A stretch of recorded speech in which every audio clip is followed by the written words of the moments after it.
با سلام و درود خدمت دوستان مشتری عزیزمون. کمک‌های جلوی پژو 206 رو داشتیم دوستان، شارژ کردیم، از روغنی به گازی تبدیل کردیم، جلوبندی کاملش رو باز کردیم 0 تا 100 دوستان. سیوکاشون کاملا خراب بود، سیوکاشون می‌خوایم براشون تعویض کنیم و سیوکای نو، جلوبندی کامل، میلای مژگیرش دوستان، سیوکای چپاقیش، سیوکای طبقش، بهترین برند براشون گرفتیم، برند سامان دوستان. دیسکای ترمزش رو عوض میکنیم، دیسکای ترمزش هم لایجان براش گرفتیم.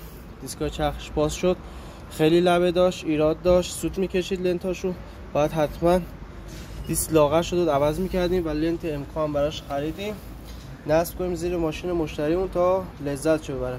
بعد نصب شده این ماشین هم میذاریم ببینید و لذت ببرید. با تشکر.